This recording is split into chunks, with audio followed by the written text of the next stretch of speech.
ในการผ่านหมายความว่าสื่อหน้าหายไปเป็นสี่สำหรับสายการผ่านสำหรับอยู่ในวิชานี้อาจารย์จะเสนอมีอยู่2บทบทที่เราเรียนจะบอกเรื่องว่าวิธีการฝึกอาชีพสำหรับการสื่อสินค้าขายสินค้าการติดตามสารการแสดงสื่อการได้กระทำแต่สำหรับบทที่2เนี่ยก็เอกสารรายงานการเงินของวิชานี้นะครับอาจารย์จะเสนอเดียวก็ที่1ก่อนการชี้สำหรับสารที่การหาซึ่งจะเป็นนี้ก็บอกการทำลายการบัญชีเวลาสื่อสินค้าโดยการเดินนี้ก็บอกการบัญชีสำหรับการสื่อสินค้าให้ตัวเองการสื่อสินค้าก็บอกการสื่อสินค้าแต่ในนี้ผมก็บอกการสื่อสินค้าที่ต่างประเทศก่อนฉะนั้นถ้าบอกว่าเวลาเราเป็นบัญชีนี้สิ่งสำคัญสุดของนี้เอกสารก็คือรายการบัญชีเอกสารก็คือรายการบัญชีก็ได้ไปรวมไปมีเงินที่เงินซึ่งว่าไปเงินเองแทนผู้ขายเป็นสิ่งของคือการให้วิชาการบัญชีการมีการค้าก็สิ่งขายได้เป็นของไปเงินฉะนั้นข้อมูลอยู่ในเก็บเงินประกอบนี้ราคาสินค้าส่วนลดการค้าหานี้ส่วนลดการเงินหานี้และความต้องการเพิ่มหรือว่าส่วนเพิ่มหาส่วนหานี้วันนี้พอเขาได้ใช้เฉพาะไปแก้ราคาหาเด็ดขาดในเป็นราคาในการบันทึกบัญชีแต่ไปสั่งขายได้ไปแก้ราคาราคาหรือว่าโมเดลที่มีหาในการบันทึกบัญชีวันนี้ต้นทุนสินค้าประกอบด้วย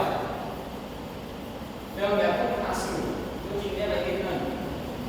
เพื่อเองก่อนที่2แบบนี้ภาษีค่าเผ่าอากรและอาคเนียตัวนี้เป็นของอากรและความสงสัยเป็นอาคเนียที่หักออกก็ได้เพราะหมายว่าหักออกได้หักออกติดอันโดยตรงที่หักโดยตรงกับสินค้าเข้าสู่มาเพราะหมายว่าหักออกก็ได้โดยนี้นอกจากโมมีสิทธิ์ไปหาในเวลาขายเขาเปิดว่าหักออกก็ได้ดูแกว่าภาษีเราเสียอยู่ตรงกลางเวลาเขาแล้วก็เลยเก็บคือภาษีเนี่ยนั่นเกิดมาหักออกมาแต่ในทางผู้ชมถ้าเด็กฝึกมันคงยืดในการสื่อสินค้าแล้วก็ตามเชื่อมของการได้นำการไปผู้ชมต้นด้วยทางคงยืดการนำสรุปการที่ได้มาออกไป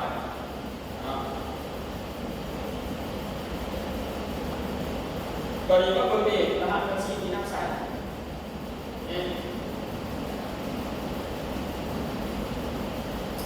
เงินสารเย็นสินค้าในสารและบัญชีตามกฎรู้สึกสินค้าของสาร401ที่เอกสารเกี่ยวกับการสื่อ402ที่เอกสารการบริการพวกไปหรือไม่มาโดยบัญชีอะไรไปตัวอย่างว่าอาจจะเป็น401ที่เอกสารการสื่อให้ได้หรือว่าการกำหนดของเรื่องแต่วิชาที่จะเปิดบัญชีไป67รายการเปิดบัญชีขาได้ของสาร77รายทำจากการขายสินค้าเก็บเรื่องเก็บรายหักทางบริการหรือหาสินค้าการขนส่งเป็นพวกเอาผลการที่ว่าเอาเวลาซื้อเวลานำเขาสินค้า432เอาปลายทางเรื่องเอาเวลาขาย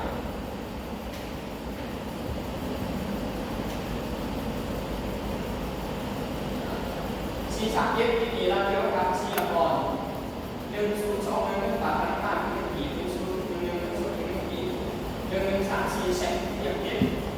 เรื่องเราเซ็นก็หมายถึงอย่างเก็บ133เซ็นให้ท่าน609ส่วนลดที่จะทำให้เราสื่อเรื่องเราส่วนลดต่างๆในเรื่องของรุ่นที่2ในเรื่องที่ 709นี้เป็นส่วนลดที่ขายส่วนลดที่ราคาเป็นกระสุนเป็นหาเวลาขาย662ได้ใจส่วนได้ใจส่วนการเงิน762ได้มาส่วนการเงินสำหรับ662นี้เป็นเวลาขายส่วนการเงินเวลาขาย662กว่าเป็นรายจ่ายส่วนการเงินเวลามาซื้อมาเป็นรายจ่ายวันนี้มาลงแทนว่าการเดินบัญชีเป็นหลายการเดินบัญชีหรือว่าสำหรับการเดินบัญชีเป็นการเดินไปทางแทนตัวงานในบ้านแบบนี้แทนการเดินบัญชีเริ่มที่เราสื่อสินค้าภาษาในโลกบัญชีเริ่มในโลกบัญชีสื่อสินค้าในรับผู้มีทางกายหรือว่าตัวดีบัญชีเป็นสารพิษตัวดีเอามาบอกหานี่และตัวดี401ที่1 เรื่องการจัดการที่การสตาร์ทออกการที่การสตาร์ทออกสื่อหรือการงานยังบอกก็คือว่าสื่อสตาร์ทออกกับอะไรมาร่วมกับสี่ขั้นตอนสองยุดนี้401เป็นยุดนี้101เป็นส่วน102เป็นต่างกันเด่นพอในการขับพุทธเนี่ยที่เราเห็นในประกาศสีก็คือสำหรับสื่อที่มีการสตาร์ทออกเราจะต่อในโลกบัญชีอยู่ส่วนโลกบัญชีอยู่ในรับการบัญชีหมายความว่าโลกบัญชีต่างยังไงเมื่อในรายได้โลกบัญชีทุกอย่างสื่อสินค้าจ่ายเงินสดถ้าโลกบัญชีสินค้าโลกบัญชีสดแต่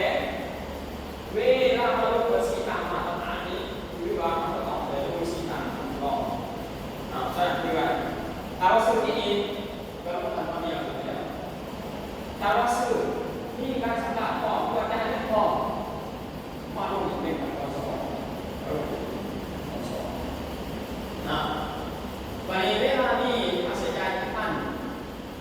เวลามีรายจ่ายทุกท่านการลดภาษี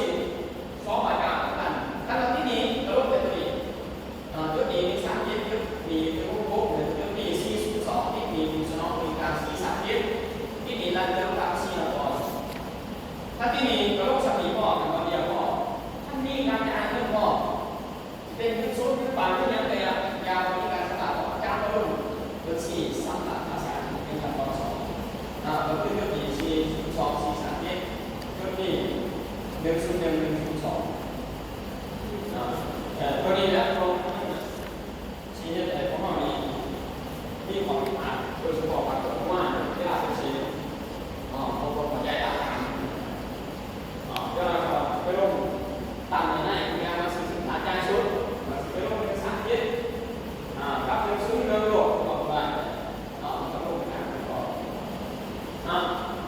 บริเวณราขายแต่ตอนที่3เวลาขายโลกสี2 บาทเรื่องโลกสีขายโลกสีขายมี2 ขั้นตอนแล้วก็เริ่ม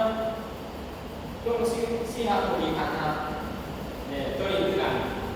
ถ้าเราขายสินค้ากับตัวนี้โลกสติตัวนี้121ตัวนี้707ตัวนี้432แต่ตาว่าในมันเรื่องพอเรื่องนี้เนี่ยจะมาโลกนี้เป็นขั้นตอน2ก็คือตัวนี้เป็นสีเงินเนี่ยผู้ส่งการค้าใช้การในลูกค้าแต่เป็นตัวนี้เป็นสีลูกค้าสำหรับอันนี้109ที่เราลงมาสินค้าจะมี2 ขั้นตอนมี2 ขั้นตอน109ที่2ลงมาสินค้าสินค้า3ยอดดีมันสิ607แต่เป็นยอดดีมันสิ137หมายบอกเวลาที่ซื้อสินค้าสำเร็จต้องใน2ต้นทุนซื้อและต้นทุนซื้อเฉลี่ยเวลาการซื้อสำเร็จทุกเดือนต้องใน2ต้นทุนซื้อและต้นทุนซื้อเฉลี่ยมันมีสูตรที่ใดต้นทุนซื้อเท่ากับต้นทุนซื้อจริงบวกในรายจ่ายสำรองที่พันรายจ่ายสำรองที่พันมีอยู่8 รายการมีอยู่8 รายการด้วยกันเอาไปตรงนี้นี่เนี่ยค่าสีขาวเอาค่ารักษาค่าขนส่งค่าองค์กรแบกค่าลูกนอกเงินไทยค่าประกันภัยขนส่งค่าให้อาหารค่าเงียบใน การเคลื่อนย้ายสินค้าที่ว่าเรามีแล้วต่อไปมีภาษีค่าเขามาเราสงสัยแต่เพื่อแปลได้การที่จะเราเป็นอาจารย์เวลาเราซื้อสินค้าเราแบบซื้อมาแล้วเก็บราคาเราโดยให้ภาษีหรือว่าก่อนของเรามันไม่ดีเวลาเขาสั่งเราทำเพื่อเราลงค่าก็10,000หรือเราสั่งเราพวกก่อนพวกนี้เป็นเซลล์เราดึงเขาสั่งมาแค่หน้าตาส่งเนี่ย อันก่อนนี้เป็นของอะไรที่เราบริเวณการเราไปบอกให้เขาเราทำนี้เลยเราทำที่มาเราก็ต้องก่อนบริสุทธิ์ก่อน โอ้แล้วเลยว่าที่เป็นรายการแล้วก็มีสิ่งรายการเอาเลยว่าเขาก็ที่เสียแล้วก็ตรงที่รางวัลอาหารจะออกเป็นราคาเพื่อการทำข้าวสารก็ธรรมดาผมบอกแม่ก็เป็นขายเนี่ยเป็นของดีเป็นอะไรของเราก่อนเรีเนี่ยยนมากขนาดเสียก่อนรู้ที่มาก่อนเพราะเรารู้ที่เป็นระบบหมายความว่าโอ้ตรงนี้เวลาเขาใช้ภาษาเลยว่าพวกเขาที่แบบนี้เวลาใช้ของตัวซึ่งเขาบอกเป็นอย่างนี้ซึ่งเขาไม่มีเรื่องหาอะไร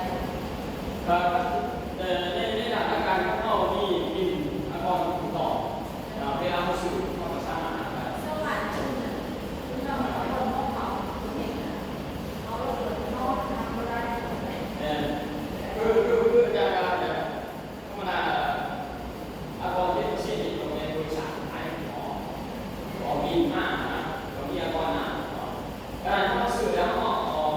คิดเองคิดพิเศษเลยก็แปลของบินเองคือว่าเวลาเขาภาษาเราก็ต้องใจเวลาเขาถามพวกภาษีพวกเราขอได้เวลาซื้อเพื่อนก็ก่อนแล้วก็ต้องรู้เนาะเวลาเราถามเขาแบบซื้อข้าวเติมแม่เราก็ก่อนแม่แล้วก็ต้องใส่ถุงแม่รวมแล้วก็ทำมูลค่าข้าวสารในทางที่เราอย่างไรก็ไม่รู้ทางดี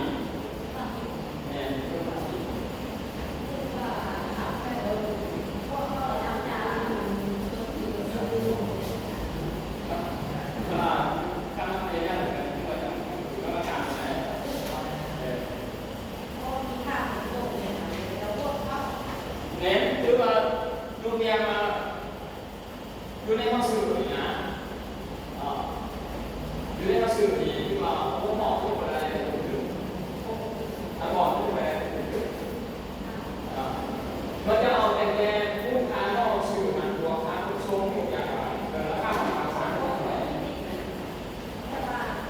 มีซื้อเครื่องก็จะมีแต่ค่าเครื่องคุณภาพสูงมาตลอดเท่านั้นบริษัทเขาเอาเลยเวลาหาข้าวเลยอะไรแต่พอก่อนเข้า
ต้องเผาชูโรงเป็นกรีแล้ว แม่น มีร้ายกว่านะลูกแกมาคือเอาไปเสียหมอเมาเนี่ยนะมันก็มีคนเสียหลายถามว่าอยากใช้ของตามโบกเอาของตามโบกกับโบกเท่าไหร่ได้ไปเสียขนาดนี้เรื่องนี้ยังไม่ได้ขายก็ไม่เสียแต่ว่าหมอเมาเนี่ยคือว่าจะเสียเลยแกมาปีนึงก็ได้คือว่าเสียโอ้ยปีไปขายสินค้าเดือนสองเดือนก็ต้องเสียแล้วว่าของตามโบกมันเข้าปีเดือนเขาไปขายก็เสียแล้วยิ่งสุดก็งานใช้ของทางประกันก็แล้วไปตัวที่สื่อเพราะว่าลูกค้าสื่อจริงกว่าไม่ได้ใจสมองที่ผ่านโดยผมก็ยังได้อธิบายไปแล้วว่าได้ใจสมองที่การอยู่ที่นั่นเองมี8รายการหลังจากไปตัวที่สื่อแล้วสองตัวที่สื่อเสียตัวที่สื่อเสียกับตัวที่สื่อในจำนวนสื่อนี้เป็นได้ล่าสื่อสินค้าสำเร็จเพื่อยังมองไม่ตรงในตัวสองอันนี้เนี่ยอะไรการสื่อสำเร็จการสื่อสำเร็จหมายความว่าเป็นการสื่อสินค้าราคากับโบมีเวลาได้เพื่อการสื่อสำเร็จยกตัวอย่างมาสักว่าข้อสื่ออื่น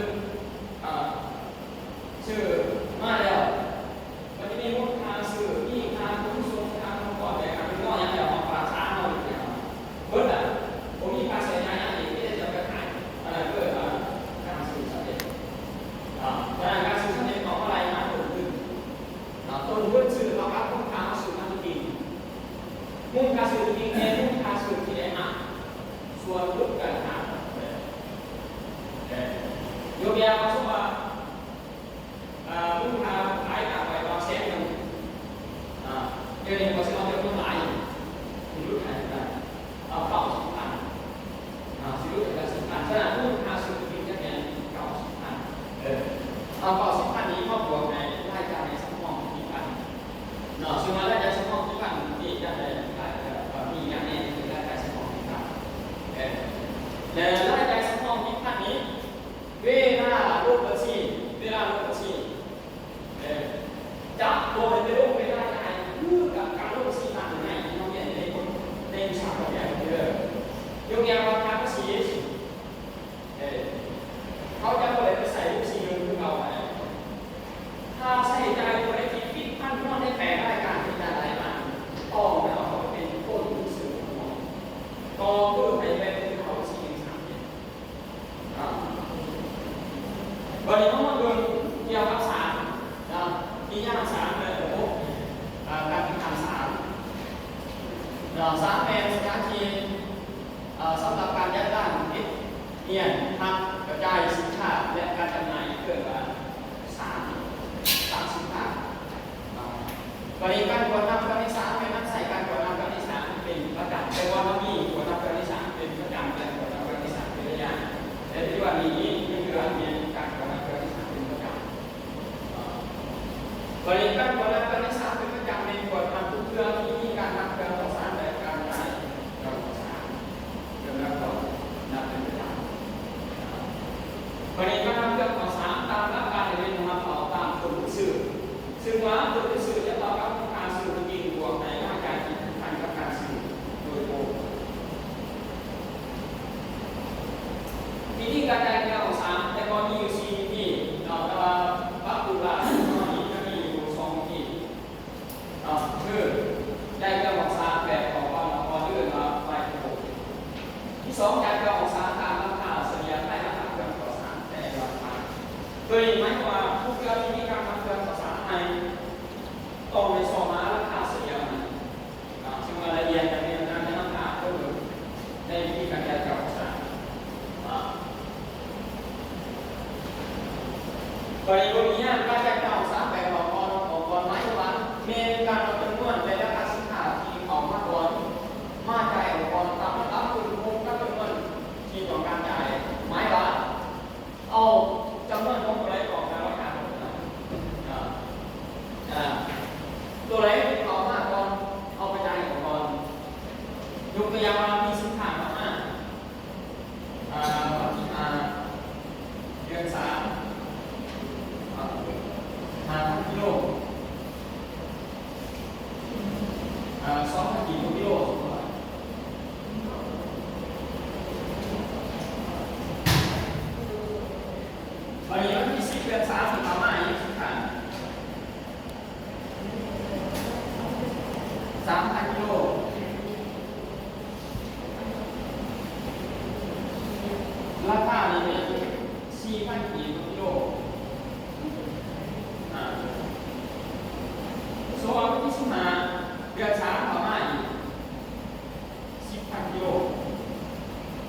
สมมติว่าเมื่อการเงินออก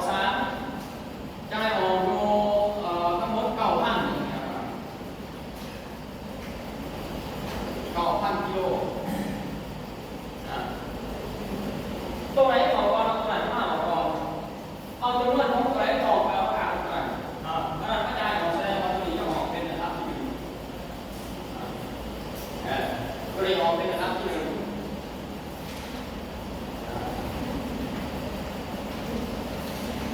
ตัวนี้มาเป็นระดับที่2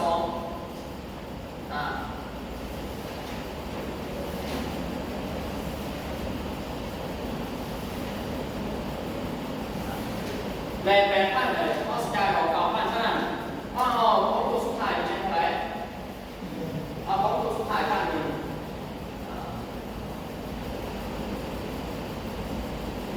ด้านร่วมการออก9,000เท่าไหร่เอามาพูดกันอันนี้เป็นวิธีการจ่ายออก3แบบออกก่อนตัวไหนออกก่อนเอาตัวไหนมาจ่ายออกก่อนอย่าลืมว่าเอาจำนวนตัวไหนออกแล้วราคาตัวนั้นบริบทที่2การจ่ายออก3แบบเฉลี่ยเมนการจ่ายที่เอาจำนวนและราคาสินค้าที่ได้รับเอาล่าสุดมาเป็นพื้นฐานในการกินได้เพื่อมีการทำการประสานไม่ลงช่องหาราคาเฉลี่ยใหม่แต่ราคาเฉลี่ยล่าสุดจะเป็นพื้นฐานในการจ่ายออก3ฉะนั้นสูตรที่ได้ราคาเฉลี่ยเอาครับมูลค่าฐาน3มูลค่าฐาน3บวกมูลค่าทำต่อไปหารในมูลค่าฐาน3บวกกับมูลค่าทำต่อไปตัวอย่างวันหนึ่งสมมติว่าวันที่12นอกจ่ายเงินออก3ดู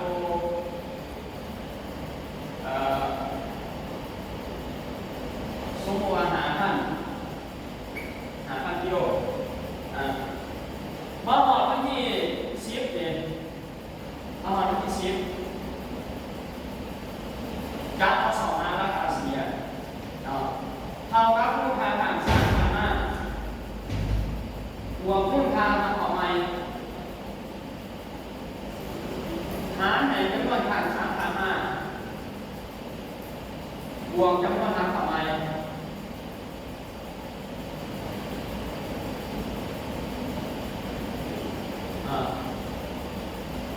ออกได้เลย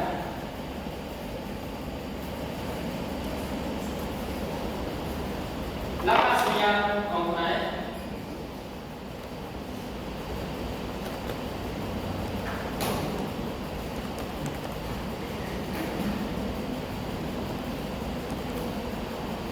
22 บาทหารใน8,000ถ้า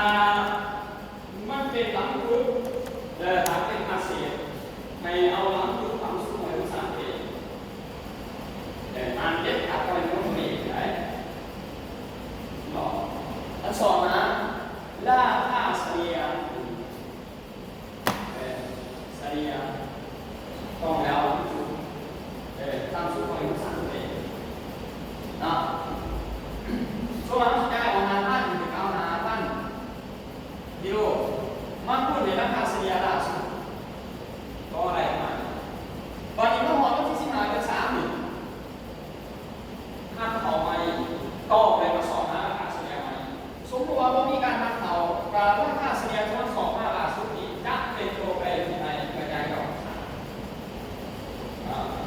ทุกเดือนที่มีการทำการประสานต้องไปสอบหาราคาเฉลี่ยใหม่ทุกเดือนราคาเฉลี่ยล่าสุดจะเป็นพื้นฐานในการคิดได้กระจายออกเดี๋ยวก็เรียนแล้วจะน้ำตาลเกิดบริสุทธิ์ที่ได้ทำเสียก่อนชิปที่ยึดชิปมูลค่าแก่ภาษีเป็น1 ปีมูลค่าแก่ภาษีเป็น1 ปีภาษีขาเหมาเอากับมูลค่าแก่ภาษีเป็น1 ปีก็เสียเยอะอีกพูดในอัตราภาษีของแต่ละประเทศที่ขาดจากแต่กันตัวสงสัยชื่อย่อว่าปปสชื่อย่อปปสชื่อเต็มเป็นตัวสงสัยเอากับมูลค่าแก่ภาษีเป็นกี่ตัวภาษีขาเอาพูดในอัตรา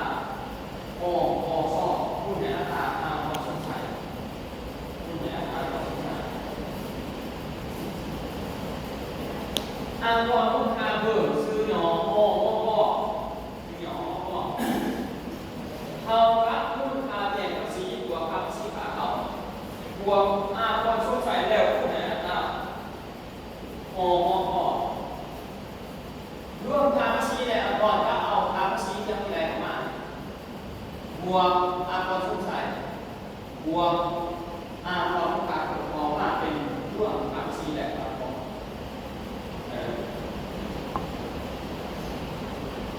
ว่าตัวสำหรับรถดีที่ซีดีมาที่ได้ต้องรับกินมา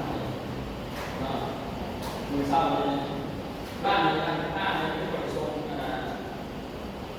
เราซีดีแล้วการที่สร้างเนี่ยก็ได้ในกลุ่มขึ้นสินค้าก็มาขึ้นเย็นมือเศร้าก็ได้ทรงมาว่าเป็นยังเงิ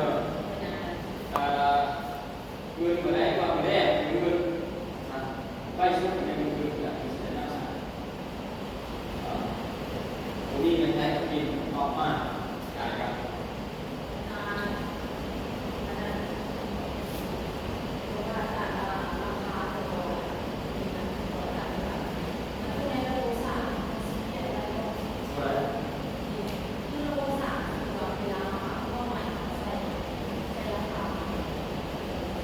แล้วมาพอดีมาสลียานใจเราก็ต้องแสดงว่าเราไปใจตามการรู้เนี่ยขนาดในใจของสร้างตามรู้ไปรู้เราก็ตามสลียานอยู่ที่เราจะมากับภาษาไทยเราสอนภาษาสลียานและภาษาสลียานล่าสุดจะเป็นคนใจภาษายกตัวอย่างมาสมมติว่าในการสื่อก็คือถามว่านักแสดงผู้พันแต่กับสารเสียการสร้างการผู้พันก็อาจารย์ได้ออกมาเขาผู้พันคุณพูดนะแต่ทางอาจารย์สื่อเข้ามาเป็นผู้พันตัวนี้ตั้งแสดงว่าอาจารย์ทำทำไมเนี่ยแสดงว่าสองอาคาเสียว่าโมเมนต์ผู้พันเลยเป็นอะไรชีวิตการงานสองปัญหาว่าในการที่สื่อนี้ซีบ้านเป็นอะไรโอ้ซีชิมเหรอซีมา3,000คือ5,000เนี่ยเวลาออกมา3ของ2ล้านครับใช่ครับออกมาสินค้าในการในใจของเราที่เราหมายถึง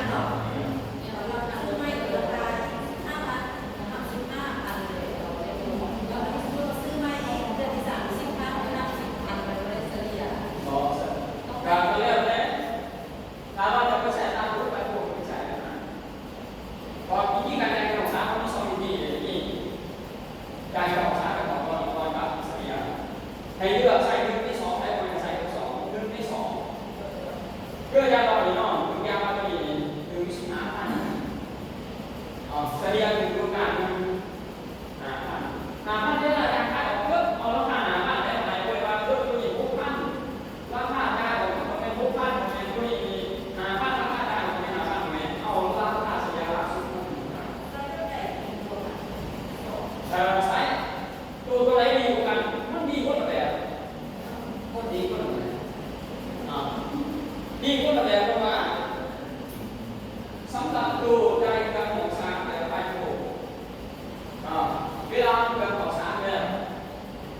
คือว่าพ่อจะเอาราคาตัวนั้นมาเป็นคืออ่านในการแต่งของสารแล้วตัวขอเสียมันพอได้ยืดยุ่นขนาดต่างๆโดยเฉพาะอะไรบ้างในส่วนงานในการสภาเศรษฐกิจมีการอันควรผมสื่อเท่าไรประมาณไหน